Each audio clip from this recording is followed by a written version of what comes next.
A very good morning to you. It is May the 17th. South Africa is on day 52 into the national lockdown. Government is debating reducing the stringency from level 4 to level 3, and there is rising discontent. Economically, people are becoming more stressed while social boundaries are being pushed as our need for human contact rises. That's beyond the fear of an unseen threat that somehow feels less real. And yet Cape Town is seeing a dramatic rise in cases. Good morning. This is the 10th week in a row that I am chatting to COVID-19 expert, pulmonologist and physician, Dr. Anton Meyberg. This is the Sunday Synthesis podcast. Good morning. Anton, good morning to you. Help me through the conflicting feelings, this knowledge overload, this information bombardment, the fatigue that I'm feeling. Essentially, today I'm not in a good way. Help me through this. Where are we at? So good morning. We are all in a bad space collectively. I think let's just give the numbers, then I'll explain why. There are currently 4,700,000 cases worldwide with 313,000 deaths and 1.8 million cases that have recovered. The United States have seen 1.5 million cases with 90,000 cases. And South Africa is sitting on 14,355 cases with 261 deaths.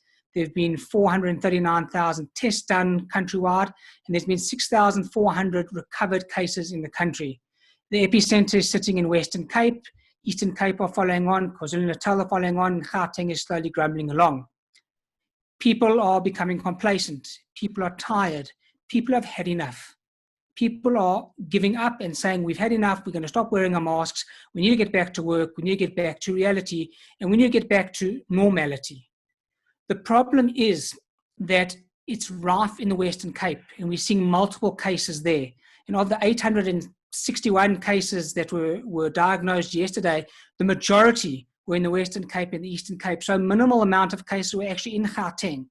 And because we're not seeing such severe cases at the moment in Gauteng, people are basically letting themselves go, and they're basically saying, it's not so bad here, everyone's making a hoo-ha about this, and we don't have to worry.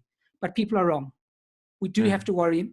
We do have to maintain all of our social and public distancing. We have to maintain our hand washing. We have to maintain our distances when we're running, etc.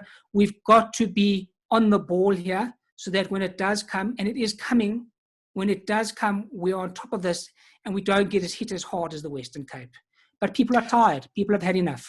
And it's totally understandable this. We've been doing this now for 52 days. And it's now time to relax this lockdown and get people back to work and get back to some sort of normalcy. So what is the changed world that we should be entering into? Because it is, when you tell people that they can't do anything, then there is no measure of what they should or shouldn't be doing when they either decide illegally to break the lockdown law or when it becomes legal, all hell can break loose. You see, I think the problem started is that we started off on such a good wicket. The government were great. They were giving us such good advice. We knew exactly what to do, when to do. Now we're sitting at a stage where possibly we're going to level 3 on the 1st of June. No one really knows which provinces or which districts are going to go to level 3, which are going to stay on level 4. No one really knows the difference between level 4, level 3, level 5. And there's a lot out in the air at the moment, so no one knows what's actually going on. And that's why people are so disconcerted. If we want to look practically, there are 6 criteria from the World Health Organization in order to ease a lockdown. And those criteria include, firstly, there's got to be a decrease in cases and transmission has to be controlled. Well, that's a negative here. There were 831 or 861 new cases yesterday. So that one we can't put a tick next to. You've got to have the health system capacity in place to detect, to isolate, to treat, and to trace every contact. I think that one we've got at the moment. We're doing very well with that respect at this point in time. The outbreak risks have to be minimized, especially in places like nursing facilities. Majority of nursing facilities are doing well and are following these rules. There have got to be preventative measures in place. In workplaces, in schools, in essential places. In other words, when you walk into a place, do they measure your temperature? Is there hand sanitation? Is there hygiene? Is there social distancing, public distancing between people in the shops?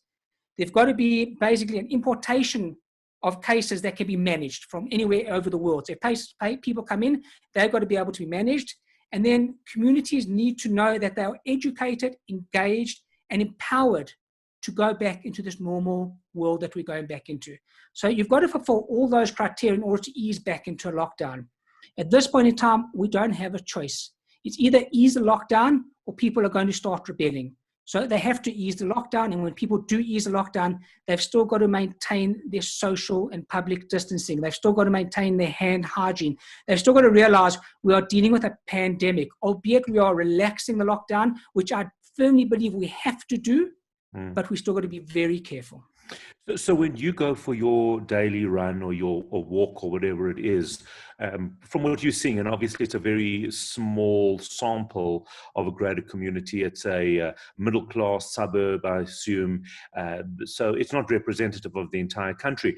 But what are you observing? Are people being respectful of these rules? So I must say, compared to last week, this week was actually far better with regards to the runs. A lot of the runners that I'm seeing running in groups of 2 have got their social distancing. They are wearing the mask. A lot of the walkers are wearing masks when they're walking together. The cyclists are a different story. The cyclists are riding groups of 10 to 12 people. Now, that's a big problem because if you're riding together and a lot of the guys aren't wearing masks, you're going to spread the virus that way. There's got to be a way where the virus is going to spread backwards. You cough, you talk, you speak. Got to be very careful with that. So not everyone is adhering to these rules, and understandably people have had enough.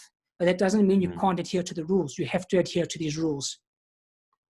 Right, and a lot of discussion, and a lot of our viewers are asking about schools going back. Can we address that before we start with some of the other specific questions? What's your thought on schools going back? My thought process is that it's time for schools to go back. There's no reason for schools not to go back. This is a worldwide phenomenon.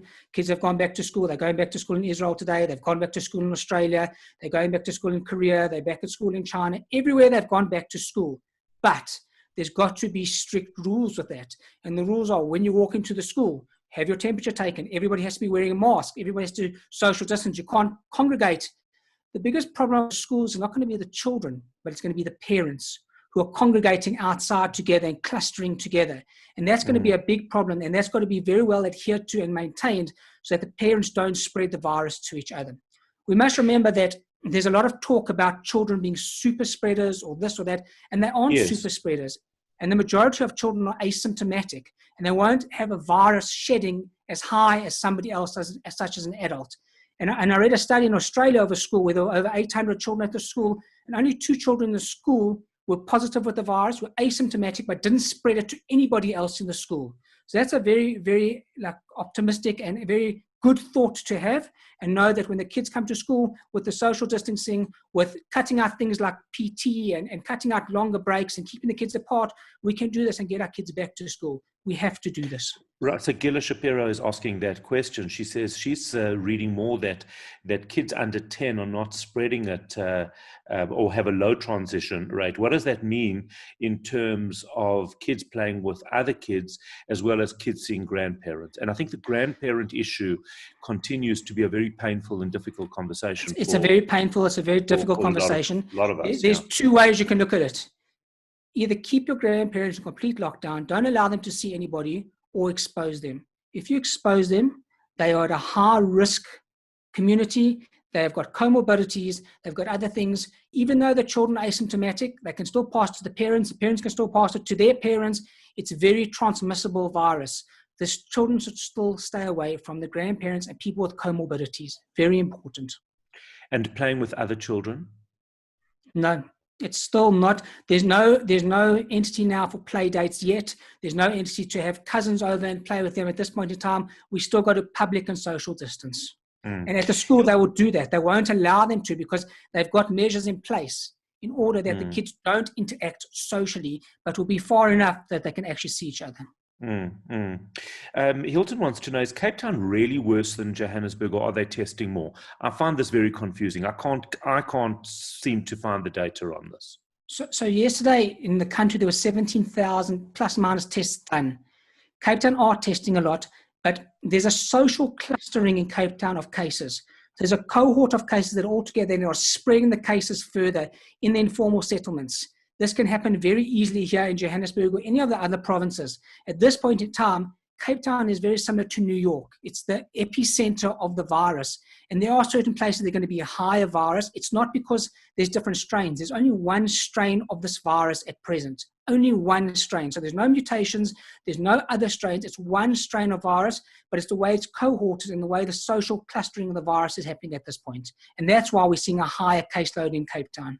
Are we seeing a difference again? I keep seeing this, that, and I don't know how accurate it is, that some people are so-called super spreaders while others aren't. It's a very good question. And the only way we're going to be able to answer that is once we get these antibody tests and once we get the viral loads, which is actually the amount of virus a person sheds, to see who sheds what amount of virus. And that's the problem with asymptomatic people, is that they don't shed as much virus as the people who are sick.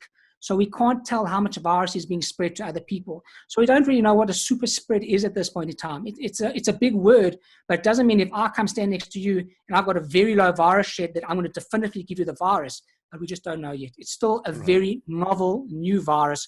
5 months into this virus, we still have got so much to learn. Well, if I look at our 10 weeks that we've spent together, how much knowledge has come out during this time, and how much the decisions and your recommendations have changed, tells us exactly that.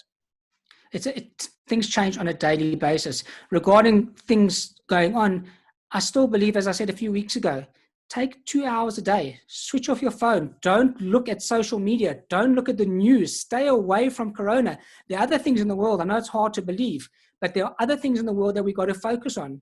Even medicine itself is not only Corona, there are other diseases, but everyone is so preoccupied with Corona, and understandably so, that they're just focusing on that. And it's time to actually take ourselves away from it and breathe, and not breathe on each other, but breathe and just realize that there are other things going on.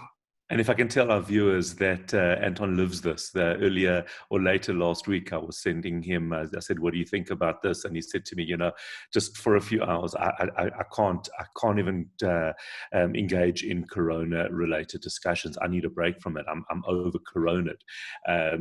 Just to quote you, back to you, Anton. All right, so Wendy wants to know, and I think this is an interesting question. There's this whole discussion about inflammation, if it is inflammatory disease, etc. Wendy wants to know, she says, I sometimes get a migraine. The only thing that helps me is 50 milligrams of Voltaren.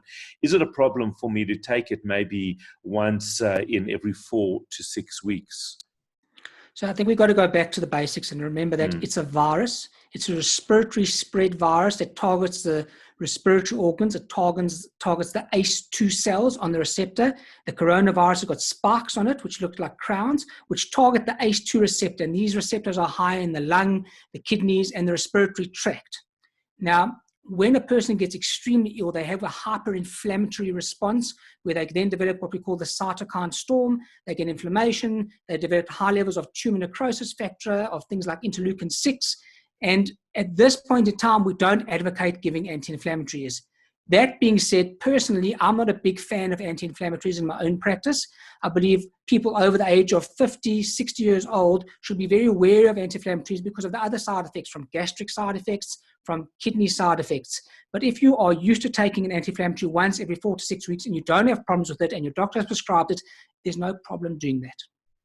All right, Wendy, I hope that answers your question. Kim wants to know, Dr. Meyberg mentioned last week that there's the research going on around why Africa's numbers have been so low. Has he got any new information as to why Africa seems to be less affected? So everyone's still talking about the BCG, but there's been a study that came out in Israel recently that they give all their countrymen or their members from 1952 to about 1981, everyone got BCG. Then only after 1982, immigrants received BCG. They've done a very small study of a few thousand people, and they've noted no difference in people who got BCG to others who haven't got BCG. So the study is still out. There's still a lot of local studies that need to be done. There's still a lot of studies need to be done throughout the continent. We don't know this answer yet, and we're just hoping that it will stay like this. Right. I love this question from Adina. She says, as winter approaches, how much do we need to panic when someone gets sick? Do we need to assume that every running nose is COVID until proven wrong, given all the precautions with people around us? Should, in fact, we be experiencing lesser colds this year? That's a great Yeah, question. I love the When we question. look at the respiratory tract infections for the month of April, we'll see there's been a major decrease in the respiratory viruses and the adenoviruses and respiratory syncytial viruses. All these viruses have decreased dramatically. And why is that? It's because people are washing their hands dramatically. They are wearing masks. They're not touching and kissing each other. And they're not hugging each other. They're not interacting with each other. And people are staying in their own houses, so they're not spreading the virus to other people. The one important thing, which I may have mentioned once or twice or a billion Oh, here we times, go. is Here to we have go. your flu vaccine. So I if don't you've know had your if flu you mentioned vaccine, it. Why don't you tell us about it? I think you should have your flu vaccine. It's very important. But if you've had your flu vaccine, it helps us as medical personnel to discern between an infection that is severe, like a COVID-19 infection when someone's really ill, or if it's an influenza infection.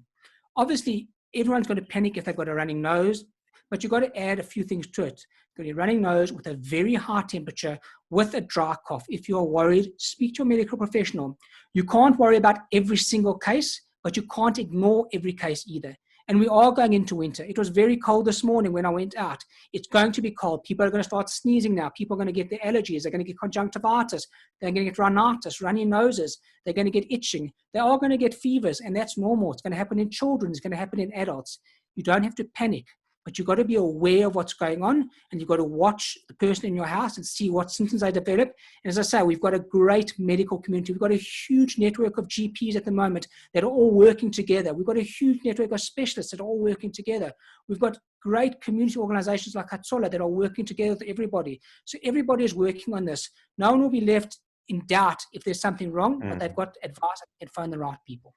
Yeah, yes, and I think that's I do think that is an important one. What is a normal temperature, and what is a temperature to be concerned about? So it depends. The temperature we worry about is a highish temperature over the 37.9, 37.8. But if your temperature is already 37.5, 37.6, that's higher than normal. And there's already something going on there. And that just might be a plain old normal virus, non-corona related. So if you walk into a building and they take your temperature is 37.9, there's something wrong. You get out of that building and you go home and you get monitored for problems. If your temperature is 37.5 or less, even if it's 37.3 and less, we're not as worried as that. You can have a temperature of 36. That's also okay. What is classically a normal temperature? So we would say between 36.5 to 37.2, basically, degrees Celsius. That's where we would like to work on. Right. It's a bit depending also if you've come out of a hot room with a heater on, you're wearing 17 jerseys, you've been in the car with the heater on. These things all change everything. If you've run up a flight of stairs and you're sweating, so you've got to take everything in context. Kim Fire says, is South Africa going to be hit hard now in the coming weeks because of winter? Well, you're saying, as you said before, that we're going to be hit, but we are going to be hit. We know we're going to be hit, but we have prepared for this. And please God, we are ready for this. What will happen. We can't control every aspect of life, but we are prepared from this. The lockdown has been effective from this point of view to prepare us for this type of thing. John says, as an older and most vulnerable category, how should we proceed when things return to normal here in Israel? But the same, I would imagine, applies here in South Africa. Should we be seeing grandchildren from a safe distance? It's so important, but we are now agonizing as kids return to school and to life. We look forward to seeing them every day, but should we still refrain from that? So I think that's a very good question, because I think it takes also, there's an emotional aspect to this other than the medical aspect. And you've got to understand that there are still virus shedders. There are still large amounts. I mean, in South Africa, over 800 cases yesterday. The virus is rampant. It is spreading at the moment. It is not going to get lower for the foreseeable future. We don't know when it will happen, but it's going to go up. So do you want your grandchildren to see the grandparents? The answer is definitely no. In a place like Israel, where they've gone back to things like this, it might be prudent to say, yes, you can see your grandchildren from a 4-meter different distance. Put them in the car and you stand 4 meters away. But the emotional burden on young children will be extremely heavy. They cannot understand this. They won't be able to discern, why can't they do this? Why are they doing this? It will be an emotional breakdown for young children. So you got to take each case as you see it. Manessa says, with domestic chars and gardeners coming back to work, what should the protocol be in your own home? I don't think Charles should come back to work at this point in time. I think if you've got a living domestic, that's fine. They've been under the lockdown, they're staying with you. If you do allow your gardener to come and do your garden, you don't know how many taxis they've been on. You don't know their social distancing, their public distancing. So if you do allow a gardener to come to your house, then, unfortunately, you aren't going to allow them to come into your house. Let them work on the outside of the house, put food outside for them, use paper plates and paper cups and everything available for them, and do it that way. But unfortunately, you can't invite people into your house until you know that they are cleared. You don't want people to spread the virus into your house because you think it's okay at this point in time. It's not okay. So I don't believe there's a role for Charles coming back. And I do believe there's a role for gardeners coming back, but if they keep outside and not inside the actual house.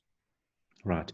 There's also a tremendous amount of criticism that we're seeing now from medical, some from within the medical, some scientific, around government's attitude. And I know that you've said before, you're not a politician and you are not an economist. That said, we fortunately are. We're politicians, we're immunologists, and we are economists. So we're much more obviously fortunate than perhaps you might be. That said, and obviously I say that flippantly, the reality is that it is very, very confusing. We are all being bombarded with different studies, whatever we want to achieve out of this. We somehow rely on our confirmation bias. Those are the articles that speak most to us. It is very confusing and it is very fatiguing. South Africans, and myself included, are very, very fatigued by the lockdown and by the amount of information. What is your advice medically and from as somebody who's seeing, I would say, many sides to this? Because of course economically you're not you're not protected more than anybody else is through this period. What is your advice to all of us? So that's a good point. Everyone thinks because we're doctors, we're flourishing at the moment. And the hospitals are empty at the moment. Consulting rooms are empty at the moment. We've said this before. We've discussed with Dr. David Janklow, the head of the Cardiology Society of South Africa. People need to come back to their doctors for their chronic appointments. Hospitals are safe at this point in time. People are screened before they come into the hospital. And if you don't treat your chronic conditions, there are going to be further sequelae or further consequences of not treating these, which will be heart attacks, which will be diabetic problems, which will be strokes, which will be a whole multitude of other things. That being said, I do believe it's time to ease the lockdown. We've got to give people the responsibility, and we've got to educate people on what that means. In other words, if we're easing the lockdown, it doesn't mean everybody has to go back to work. But it does mean if you do have to go back to work, you've got to adhere to the social and public distancing. You've got to adhere to the hand sanitizer. You've got to keep an empty office. For an example, in the hospital, in a 4-bedded hospital room, there's no such thing as a 4-bedded room. It's now a 2-bedded room. There's 1.5 meters between each bed. There's no such thing as a 2-bedded room. It's now a 1-bedded room. So there's all things that are being put into place to effectively treat these type of things. We have to ease the lockdown, but we have to get the go-ahead from government. There's no point in doing what we want to do. We've got to work under the umbrella of the government and of the health department, everyone will work together. It's all very nice if we want it done and we don't agree with it, but that's the law at the moment. This is what the country is dictating to us. This is what we've got to follow. We cannot become complacent now because we have not seen many cases in Gauteng. Because when the first case came to Gauteng, everyone was panicked. Everyone was doing what they needed to do. Now, people aren't hearing about the cases, and there have been 1 or 2 cases in the community that people haven't heard about. But because they haven't heard about it, people are saying, well, it's not happening here. I want to actually raise that because I heard about a case yesterday about a fairly young person who was quite ill, has been quite ill with COVID-19, member of the community. And it bothered me that I hadn't heard about it, not because it was information that I needed to know, but that what made me concerned was if perhaps people weren't talking about cases that are out there. And if people aren't talking about cases, it means that they don't know about it and it doesn't feel real. Is there, from your experience, a stigma? Is there almost an understood thing that we don't talk about cases that exist? Because that bothers me tremendously. So you're 100% correct. we need to speak about these cases so people are aware about it. We don't have to name people. It's not necessary, but people need to know about it, okay? There's a certain confidentiality. People need to know about what is going on so they understand that it is going on. We can't keep things like this secret. You know, when HIV came out, there was a huge stigma about HIV. No one would tell that they were HIV positive. No one was allowed to tell. It was a big thing. It's a very similar type of virus-related thing. People are scared to tell that they've got the virus in case they're going to be shunned or looked at differently, or say that they're a causative agent of spreading the virus elsewhere. So we need to be truthful, and we need to tell people about cases, whether it's in a community organization or wherever it is, so that people are aware and understand that the virus is here. This virus is here. It's coming soon. And we've got to be able to know that we've got to be on top of the ball and on top of our games in order to treat it and effectively distance ourselves from it. And hopefully, please God, develop the herd immunity whenever that may be. Okay, can I just before we wrap it up, one of the things also that it is worth addressing, as far as I'm concerned, is with all this easing of lockdown, what does that mean socially? What does that mean in terms of having family over, maybe socializing with a few friends, maybe I don't know. Just smaller gatherings, larger. How do you think that this should play out? Forget if you were writing the law on lockdown. So let's not talk about what is. How would you determine social interaction moving forward? So right now, that's a difficult question because the cases are going up. So there's still a high transmission of cases at this point in time. So at this point in time, I wouldn't advocate social gatherings. Okay, because they're going to spread the virus much more from that point of view. You know, once you give people a hand, they take a foot. If you have a party of 10 people, it becomes 20 people. And then people sit there and they talk and they don't want to wear their mask, or they share drinks or this and that. People can't contain themselves. And you let people out into this type of environment. It's very difficult because we've basically had people in prison for the last 10 weeks. And now we're going to give them a get out of jail free. And it's got to be done very systematically, albeit very painfully, but it's got to be done slowly so we can allow people to readjust to the new normality or normalcy that they're going to be going back into.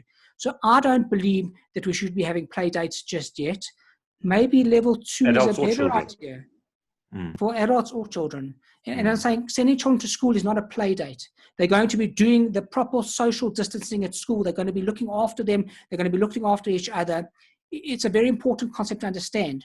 You're not sending your children to a slaughterhouse when you're sending them back to school. You're sending them back to a regulated environment where they'll be looked after, where they'll have social distancing, public distancing, hand washing every hour, on the hour, temperatures taken, and that's good. Our children need this. They deserve this. And by any means, the parents need it. We desperately need our children to go back to school. Absolutely. And on that note, I would like to commend the schools. I think that certainly from what I've seen, the schools have done the most incredible job at trying to assist parents, assist children, keep it together. Often teachers with very little experience on technology or functioning in this type of environment, they've stepped up and I think have done amazingly well. I'm very, very proud of all the education institutions, certainly that I've seen throughout this period. Before we conclude, Dr. Anton Meyberg, one of the questions people asked last week, and they really enjoyed the answer to it, is there good news? So there is good news. The good news is we have rallied together as communities. We have rallied together as human beings. We're starting to respect each other. We're respecting each other's time. We're respecting each other's families. And we're respecting each other's personal spaces. We don't really have much choice for that. But this virus is going to end. It is eventually going to end. When it is, we don't know. And take home from that, make each day your masterpiece. Be a unicorn in a field of horses. Do what you can. Carry on exercising. Eat well. Look after yourself. Love your family, and just be well. And go out and carry on doing what you're doing, but just be safe. Dr. Anton Meyberg, thank you. As always, I'm Howard Feldman. This has been the Sunday Synthesis podcast. We look forward to chatting to you again next week at a similar time. And keep sending those questions in. They are very helpful to us in order to understand what it is that you need to know and what it is that you're feeling. Have a great day. Be kind to yourself as well as everybody else.